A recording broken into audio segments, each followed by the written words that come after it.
आप सभी साथियों का स्वागत है दोस्त मेरे हमारे इस नए वीडियो में, एक शानदार वीडियो में और एक अच्छी से वीडियो में। आज हम पढ़ने वाले हैं कक्षा 10वीं के हिंदी का ये 6वां अध्याय है और हमारे चैप्टर का नाम है अजंता की गुफाएं। ठीक है, इसे लिखने वाले जो हमारे लेखक है ना, वो भगवत शरण उपाध्याय जी हैं। लेकिन ध्यान से आप इस चैप्टर को सुनिएगा और समझिएगा और वैसे ही जाके आप इसे अपने एग्जाम में लिखिएगा। ठीक है, ध्यान दीजिएगा।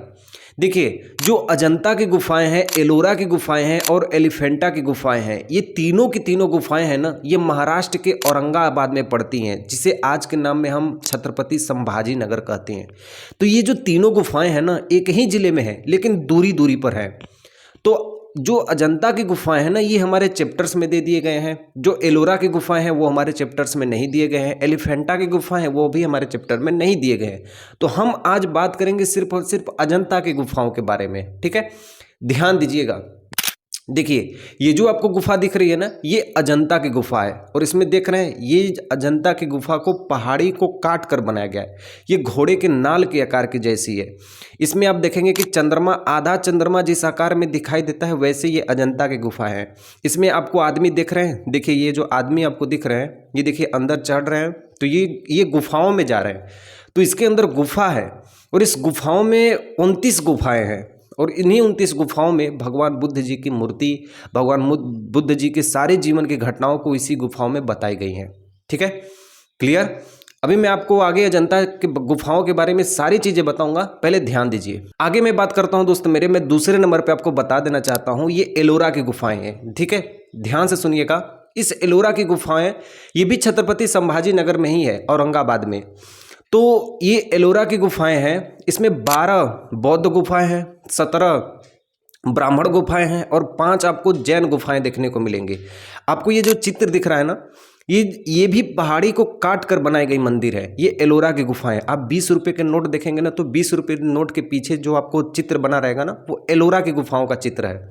ठीक है, इसके बाद देखिए, जो आपको ये तीसरा चित्र दिखाई दे रहा है ना, ये एलिफेंटा की गुफाएं हैं। ये जो एलिफेंटा की गुफा है ना, इसमें 7 गुफाएं आपको दिख रही हैं। काउंट कीजिए, 1 2 3 4 5 6 7। ठीक है, ये सातों की सातों गुफाओं में भगवान शिव की मूर्ति बनी हुई है। भगवान शिव की चर्चा इस गुफा में की गई है। ठीक है, जो आप नटराज की मूर्ति देखते हैं ना, अर्धनारीश्वर की मूर्ति देखते हैं, वो यहीं से ली गई है। ठीक है, तो ध्यान दीजिए। आपको ये जो तीनों गुफाएं बताया हूं ना, ये तीनों गुफाएं महाराष्ट्र के औरंगाबाद के छत्रपति संभाजी नगर में है और भारतीय विश्व धरोहर यानी वर्ल्ड हेरिटेज साइट 1983 ईस्वी में ये जोड़ा गया।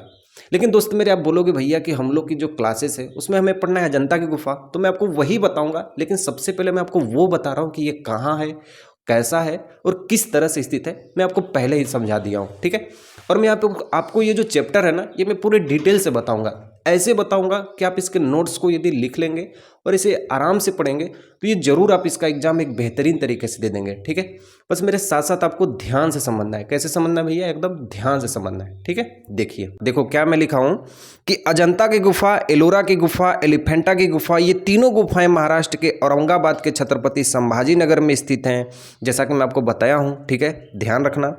और यह तीनों गुफाएं 1983 ईस्वी में भारतीय विश्व धरोहर में शामिल भी किए गए हैं। ठीक है, ये भी बात ध्यान रखना, इंपॉर्टेंट बात है। और ये तीनों गुफाएं पहाड़ी को काट कर बनाई गई हैं। ठीक है, आगे देखिए, अजंता की गुफा ये पहाड़ी को काट कर बनाई गई घोड़े के नाल के आकार की है। इसमें 29 गुफाएं हैं और यह भगवान बुद्ध जी को समर्पित है।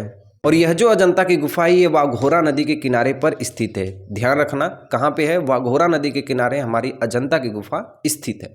ठीक है, भगवान बुद्ध को समर्पित सभी घटनाओं को दीवारों को चित्रों पे करके इस अजंता की गुफाओं पर दर्शाया गया है। और आगे लिखा गया है कि जो एलोरा की गुफा है, इसमें टोटल 34 गुफाएं हैं और यह गुफा छत्रपति संभाजी नगर के औरंगाबाद में स्थित है। इसमें 12 बौद्ध गुफाएं हैं, 17 ब्राह्मण गुफाएं हैं और 5 जैन गुफाएं हैं। ध्यान रखना इस बात को। ठीक है, आगे देखिए, 20 रुपये के नोट पे हमें एलोरा की गुफा का चित्र मिलता है। इसके बाद है एक एलिफेंटा की गुफाएं, बड़ा इंपॉर्टेंट है ये भी। मैं आपको इसलिए बता रहा हूँ, देखो मैं आपसे ये कह रहा हूँ कि आप एलोरा की गुफा पढ़ रहे हैं, अजंता गुफा पढ़ रहे हैं, आप एलोरा की गुफा और एलिफेंटा की गुफा इसी साथ साथ आप पढ़ लीजिए, ताकि आपको सारी चीज़ें की जानकारियाँ हो जाए।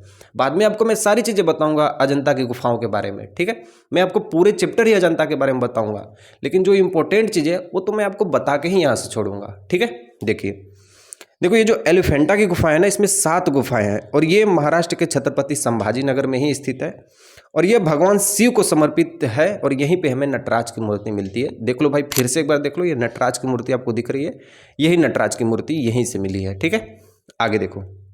देखो मेरा मानना यह है कि आपको ये चैप्टर किस तरीके से समझाऊं कि आपको पूरा बेहतरीन तरीके से समझ में आ जाए और आप इसे एक बेहतरीन तरीके से अपने एग्जाम में से लिख पाए। ठीक है, तो मैं जो यहाँ पे पॉइंट्स लिखवाया हूँ ना, इस पॉइंट्स में आपके बुक में जितने पॉइंट्स दिए गए हैं अजंता की गुफाओं के, वो मैं सारे पॉइंट्स यहाँ पे लिख दिया हूँ। ठीक है, ध्यान से देखिए, ये जो अजंता की गुफा है ना, ये एक प्रसिद्ध गुफा है और एक प्राचीन गुफा भी है।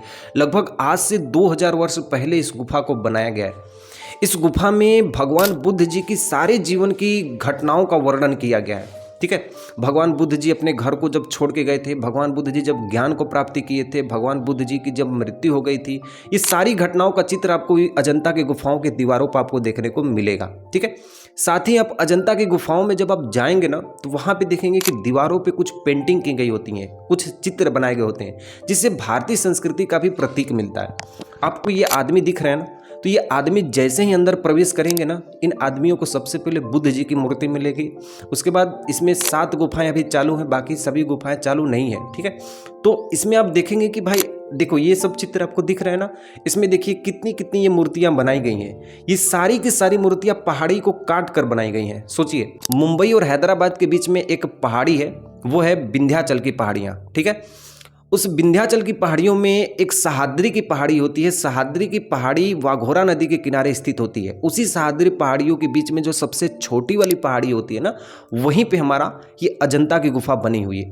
घोड़े के नाल के आकार की ये हमारी अजंता की गुफा है, या कह सकते हैं कि जो चंद्रमा का आकार है ना, ऐसे बना होता है यू के आकार का चंद्रमा, वैसे हमारी अजंता की गुफा बनी हुई है। ठीक है, इस बात को आप लोग क्या करिएगा, ध्यान रखिएगा। अजंता की गुफा के आसपास हरे जंगल है, हरे पहाड़ है, हरे जंगल है और काली मिट्टी के पहाड़ है, ठोस पहाड़ है। ठीक है, और सोचिए दोस्त मेरे कि आज से 2000 वर्ष पहले आदमी किस तरीके से छेनी हथौड़ी से इन पहाड़ों को काट काट के ऐसी मूर्तियों को बनाया है। और ऐसी मूर्तियां जो आज तो बनाना एकदम संभव है, उस समय पेंटिंग की गई थी। उस समय की बात है जिस समय मौर्यकालीन साम्राज्य था, जिस समय गुप्तकालीन साम्राज्य चल रहा था। देखिए आप लोग साथ साथ पढ़ते रहिएगा, नोट्स भी करिएगा। लिखा है कि अजंता की गुफा एक प्रसिद्ध गुफा है और प्राचीन गुफा है और 2000 वर्ष पहले बनी है। यह गुफाएं गुप्तकालीन से ही बनी हुई है। ठीक है, इस बात को ध्यान रखना। बुद्ध जी के जीवन की सारी तस्वीरें और मूर्तियां अजंता की गुफाओं में दीवारों पर और चित्रों पर बनाई गई हैं। ठीक है, पहाड़ों को चौड़ी और पहाड़ों को चीनी नहीं छेनी है यहाँ पे, तो पहाड़ों को छेनी और हथौड़ी से काटकर अंदर एक गुफा बनाई गई है। और अजंता की गुफाएं मुंबई और हैदराबाद के बीच में विंध्याचल की पहाड़ियां हैं, उनमें एक सह्याद्री पहाड़ी है और वाघोरा नदी के किनारे यह अजंता की गुफाएं बनाई गई है। ठीक है, इस बात का भी आप लोग ध्यान रखना। अजंता की गुफा घोड़े के नाल के आकार की है या चंद्रमा के आकार, अर्ध चंद्रमा के आकार का बना हुआ है। ठीक है, ये भी बात एकदम ध्यान रखना। और इन गुफाओं के पास हरे घरे जंगल भी हैं और ठोस पहाड़ियाँ भी हैं। ठीक है, जैसे ही दोस्त मेरे आप गुफा के अंदर प्रवेश करेंगे ना, तो वहाँ पे आपको सुंदर सुंदर मूर्तियाँ मिलेंगी, सुंदर सुंदर भवन मिलेंगे, सुंदर सुंदर बरामदा मिलेंगे।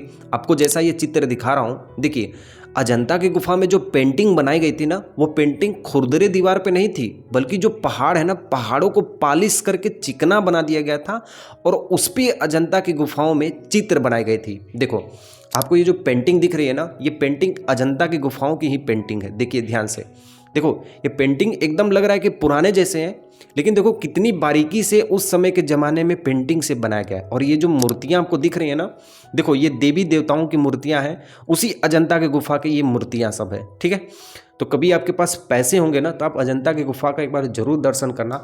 अब जैसे ही वहाँ पे जाएंगे ना, तो बोलोगे सुधांशु भाई आपने जो भी बात कही थी वो एकदम सही बात है और कितनी बढ़िया बात है कि भाई आज से 2000 वर्ष पहले लोगों ने कैसे उस अजंता की गुफा को बना दिया, सिर्फ छेनी हथौड़ी से, और पत्थर को काट के बनाए हैं वो लोग। ऐसा नहीं है कि वो अलग से कोई पत्थर डाल के बनाए, पत्थरों को ही काट के बनाए गए हैं। ठीक है, इतनी बात आप लोग ध्यान रखना। जैसे ही लोग अजंता के गुफाओं के अंदर जाते हैं ना, तो वहाँ पे बंदर की कहानियाँ, हिरन की कहानियाँ, ये सब कहानियाँ आपको अजंता की गुफाओं के अंदर मिलने लगते हैं। ठीक है, उसके बाद ध्यान दीजिएगा, अजंता की गुफाओं के अंदर आप जाएंगे ना तो एक तरफ पाप की कहानियाँ, एक तरफ ब्रह्मी की बताई गई है, दूसरी तरफ क्षमा और दान की कहानियाँ बताई गई हैं।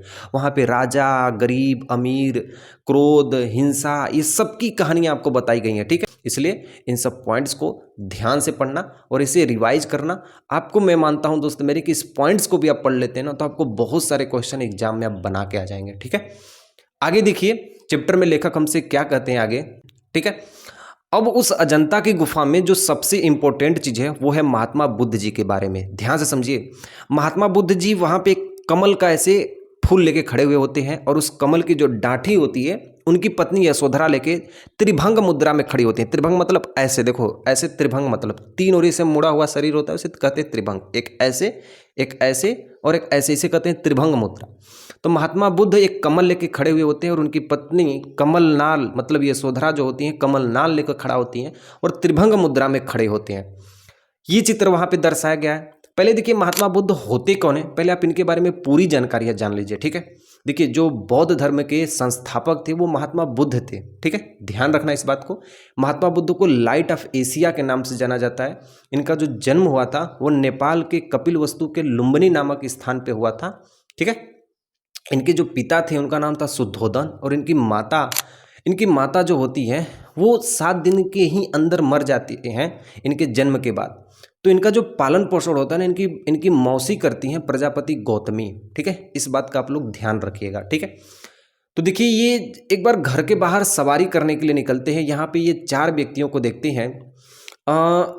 4 व्यक्तियों में एक बूढ़ा व्यक्ति, एक वृद्ध व्यक्ति, एक शव और एक सन्यासी। इन चारों व्यक्तियों को देखकर इनका मन एकदम पिघल जाता है और इसके बाद ये क्या करते हैं, अपने घर को त्याग देते हैं और 6 वर्ष के लिए तपस्या के लिए चले जाते हैं। कहाँ पर? बोध गया। ध्यान रखना इस बात को, ये बोध गया जाते हैं और बोध गया में 6 वर्ष के बाद इन्हें ज्ञान की प्राप्ति होती है। निरंजना नदी या फाल्गु नदी के किनारे इनके ज्ञान की प्राप्ति होती है। इस बात का भी आप लोग ध्यान रखना। ठीक है, और जब ये घर को त्यागते हैं ना तो उसे हम कहते हैं महापरिनिर्वाण। इसका भी चित्र अजंता की गुफा पे दर्शाई गई है। जब ये ज्ञान की प्राप्ति कर रहे हैं ना उसका भी चित्र वहाँ पे अजंता की गुफा पे दर्शाई गई है। इनकी मृत्यु होती है कुशीनगर में, इनके खाने में कुछ जहर दे दिया जाता है और वहाँ पे इनकी मृत्यु हो जाती है। ये भी चित्र अजंता की गुफाओं पे दर्शाई गई है। इस बात का भी आप लोग ध्यान रखना। ठीक है, देखिए मैं आपको क्या कर रहा हूँ, इनके जीवन के भी बारे में बता दे रहा हूँ और इनके साथ साथ दोस्तों मेरे जो अजंता की गुफा में इनके चित्र हैं ये भी बता दे रहा हूँ कि कौन कौन से चित्र बताए गए। और एक लास्ट पॉइंट देखिए बौद्ध धर्म की चौथी संगति हुई थी कुंडलवन में। कुंडलवन कश्मीर में पड़ता है। संगति हुई थी तो उस संगति में बौद्ध धर्म 2 भागों में बट गया था। हमेशा के लिए बात याद रखना, एक हीनयान और महायान में। तो जो हीनयान के लोग थे ना वो बौद्ध धर्म को क्या करते थे कि धर्म को मानते थे और महायान के जो लोग थे ना वो बौद्ध धर्म की पूजा करते थे। इस बात का आप लोग ध्यान रखना। ठीक है, तो इस चित्र को भी हमारे अजंता की गुफा में बताए गए हैं। इस बात का आप लोग ध्यान रखना। ठीक है, क्लियर एकदम। तो देखो मैं दोस्त आपको सारी चीज़ें यहाँ से जानकारियाँ बताऊँ हूँ महात्मा बुद्ध जी के बारे में। आप यहाँ से इनके बारे में सारी चीज़ें लिखिएगा। देखो मेरा मानना यह है कि आपको जानकारी भी बता दूं और आपको सारे क्वेश्चंस भी यहाँ से करवा दूं जो आपको एग्जाम में पूछ सकते हैं। किसी भी तरह कोई भी गद्यांश पूछेगा मैं सारे क्वेश्चन आंसर को देने के लिए तैयार रहूँगा। ठीक है, देखिए आगे इसमें ध्यान से देखिएगा, लिखा गया है कि महात्मा बुद्ध कमल लेकर खड़े होते और उनकी पत्नी कमल को पकड़कर त्रिभंग मुद्रा में बैठे होते। ऐसे देखो किसके होते हैं, त्रिभंग मुद्रा होती है। ठीक है, महात्मा बुद्ध बौद्ध धर्म के संस्थापक होते हैं। इन्हें लाइट ऑफ एशिया के नाम से जाना जाता है और इनका जन्म नेपाल के कपिलवस्तु लुम्बिनी में हुआ होता है और इनके पिता का नाम शुद्धोदन तथा माता का नाम माया देवी होता है। ठीक है, ध्यान रखना। बुद्ध जी के जन्म के साथ इनकी माता की मृत्यु हो गई थी और इनकी मौसी प्रजापति गौतमी इनका पालन पोषण करती हैं, जैसा कि मैं आपको बताया था। ठीक है, बचपन का नाम इनका सिद्धार्थ होता है और यशोधरा और पत्नी का नाम यशोधरा और पुत्र का नाम राहुल होता। ठीक है, यह कपिलवस्तु की सैर करने के लिए निकलते हैं और 4 व्यक्तियों को देखते हैं, एक बूढ़ा व्यक्ति, एक बीमार व्यक्ति और एक सन्यासी व्यक्ति। इनको देखकर इनका मन विचलित हो जाता है और बुद्ध जी अपना गृह त्याग देते हैं, जिसे महाभिनिष्क्रमण कहते हैं। इस बात को ध्यान रखना क्योंकि महाभिनिष्क्रमण के ही चित्र को अजंता की गुफा में दिखाई गई है। ठीक है, नेक्स्ट देखिए 6 वर्ष के बाद निरंजना नदी के किनारे पीपल के वृक्ष पर नीचे ज्ञान की प्राप्ति हुई, जिसे कहते हैं बोध गया में ज्ञान की प्राप्ति हुई। बिहार में बोध गया पड़ता है, वहीं पे इन्हें ज्ञान की प्राप्ति हुई है। फाल्गु नदी या निरंजना नदी कहते हैं। ठीक है, इस बात का ध्यान रखना। इन्हें खाने में कुछ मिला दिया जाता है और कुशीनगर में इनकी मृत्यु हो जाती है, जिसे महापरिनिर्वाण कहते हैं। सभी चित्र अजंता की गुफाओं पर मिली है। अजंता की गुफा में प्रवेश करने के बाद सबसे पहले बुद्ध जी की ही मूर्ति स्थापित है और वहाँ पर उनकी पत्नी यशोधरा, पुत्र निद्रावस्था में है, लेटे हुए हैं और लेटे हुए यह भी हैं। यह चित्र देखो नीचे आपको दिखाई दे रहा है, यही चित्र है। देखो यहाँ पे बुद्ध जी लेटे हुए हैं और इनके संग इनकी जो बालक उलक हैं, ये सब कुछ क्या है, लेटे हुए हैं।